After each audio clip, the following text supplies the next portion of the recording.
Hi, you guys. Um, so I found this on Roger's channel.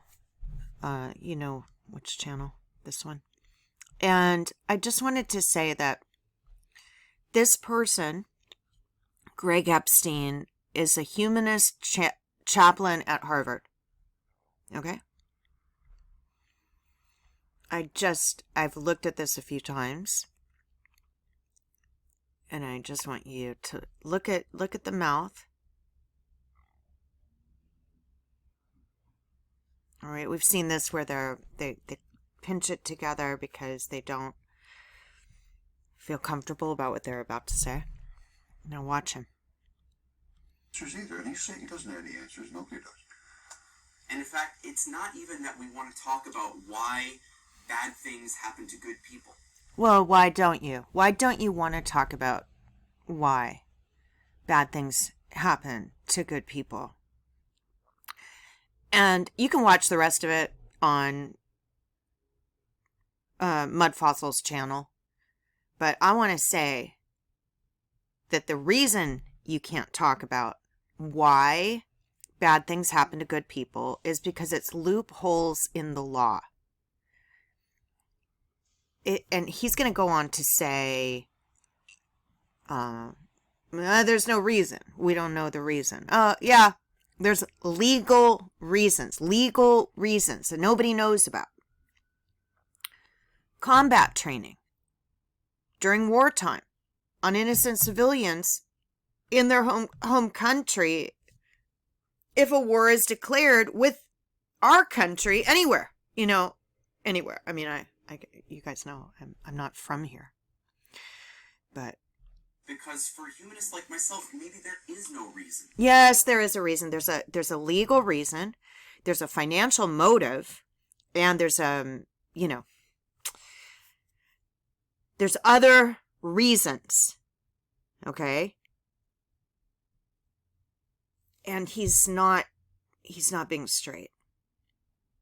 Now, is he likable? Is he a good person? I don't know about that. But he's not being forthright about what he's saying. He's saying, we don't want to talk about why. And look at his mouth. So, maybe he's not what we thought he was. And I don't know. I don't have these answers either. And he's saying he doesn't have any answers. Nobody does. And in fact, it's not even that we want to talk about why bad things happen to good people. And you can see his eyes shifting over here. He doesn't want to talk about it. Why not? Why not talk about it? Whatever you believe or whatever your status on your belief in God or a creator of the universe, your belief in Jesus, your belief in whatever your beliefs are is your own. That's fine. But why doesn't he want to talk about when bad things happen to good people? All right, bad things encompass a huge range of things that are going on because of legislation passed that nobody knows about. All right, I told you about the IVF laws. I'm going to show you something in a second. Watch. Because for humanists like myself, maybe there is no reason. There's always a reason. A financial motive is a reason. And I don't buy what he's saying. He's not being honest. Why bad things happen to good people. Maybe we're just here on Earth as the product of 14 billion years since the Big Bang. No. Okay, look, it's a justification for what he just said, for bad things happening to good people, which is a legal protocol put in place through legislation. Sometimes through foreign policy, sometimes through IVF legislation, but he is justifying by claiming, I don't know, 16 billion years or whatever he said, whatever number, which I don't even agree with. But anyway, I don't agree with it. claiming if we came out of the primordial ooze, all right, there is a creator. There is a creator, I'll tell you that. Billions of years of evolution here on this earth, we're the products of single-celled organisms. No. I also don't believe Darwinism is true. They show us coming out of the ocean as fish. And then there's a missing link where they can't really say why apes evolved into humans. There's a missing link because, and kind of that theory I was showing you the other day, the Uluru, where they said it was a giant rainbow serpent, dragon, and all creatures came out of it. Okay, whether you believe that theory, you believe in the Mother Earth theory, where it's coming from it looks like the surface of the earth is alive somehow. Whether you believe in creation from God, he's still justifying doing bad things to good people by his statements, and I disagree with that. All right, so he's the new chaplain over at Harvard. Harvard does a lot of things that I know about personally. Okay.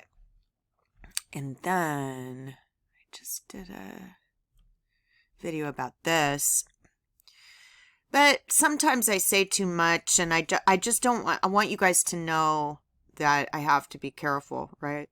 So, transmission of citizenship to children born abroad through assisted reproductive technology. Now, I learned about this because my mom was talking online about Islamic art, assisted reproductive technology. And, I tried to explain how they're changing jurisdiction so that these people are under Sharia law. They're doing a lot of stuff through Gitmo, where the people are really in the United States. All right, but didn't have any legal status. So they couldn't fight in court. They couldn't, there's many things they couldn't do. Couldn't earn their own money.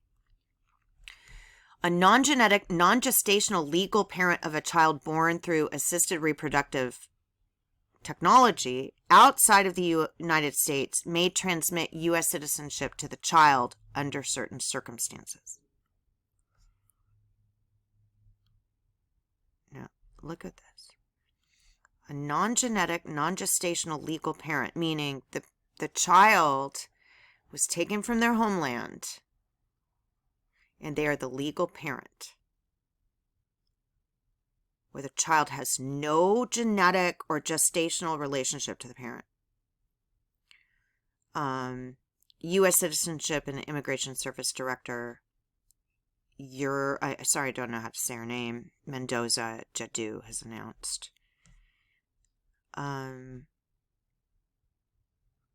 Okay, so she did this on July 30th, 2021, sometime after her confirmation into the Senate.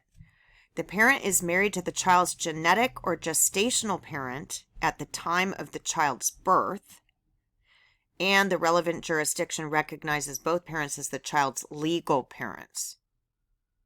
Now, I've read this a few times, and I can diagnose a lot of things, but I cannot diagnose what this means.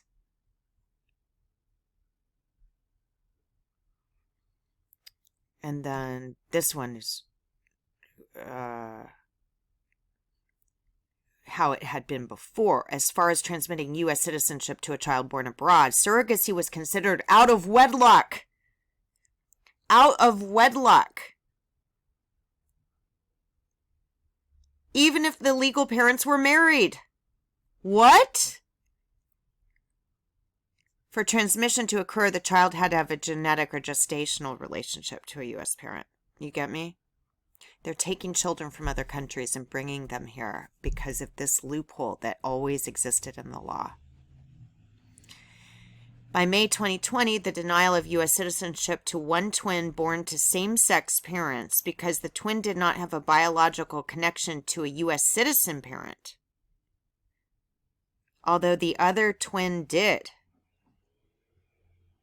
I've read this a bunch of times. How could one twin? Now, you guys, this is like one of those things when you take the LSAT to get into law school or whatever. They give you these logic questions. I cannot figure out even what this means. Wouldn't twins be coming from the same egg? Or are they creating scenarios where one twin will never have jurisdiction, never have citizenship? Which would have to be kind of a created, put two eggs from different, do you know what I mean? One egg that is biologically correct, one egg that's not, and then call them twins? I cannot figure this out. What does this mean? Same-sex or heterosexual parents of children born abroad using in vitro or surrogacy could transmit U.S. citizenship if the parents were married and the child had biological ties to at least one of the parents. The biological tie could be a non-U.S. citizen parent.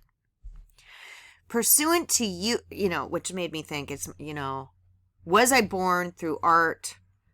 Did they just breed me for blood? I don't know. I have a birth record from the UK that says I was a live birth. It doesn't say I was born through surrogacy. But there's sure a lot of fake marriages and weird stuff they did with my name in the UK and here. So it could be that one of my parents, the people who are my legal parents, one of them is not a U.S. citizen. I don't know. Same-sex or heterosexual parents born abroad using in vitro or surrogacy could transmit. This started in May of 2020. So there's a bunch of, they call this the confusion horse herd that they sell to BLM, Bureau of Land Management, sell off these children. They're selling them off, calling them horses. If the parents were married and the child had biological ties to at least one of the parents, the biological tie could be to a non-U.S. citizen parent. Again, what does this mean? I know they changed the law, but I don't know what this means. So I'm going to have to go read the legislation, but I know they changed what I was telling you about. IVFs born abroad could be sold as chattel. I've told you this. And they would have no legal standing in the country where they're taken. That's called a relocation or a deportation. It's also a war crime. If you read the war crime statutes, you can't take someone from their homeland where they have no legal status, because then you can abuse that person. You can steal their earnings. You can, you can get away with many, many crimes against that person. Pursuant to USCIS, that's the immigration, United States immigration. New policy, a child's genetic parents or the legal gestational parent and one of the genetic parents do not have to be married to one another for a child to be considered born in wedlock. I don't know what this means. But the law I've been telling you about, where they can own them as chattel for experiments, just got changed. So I wanted to show you that. That's a huge success towards the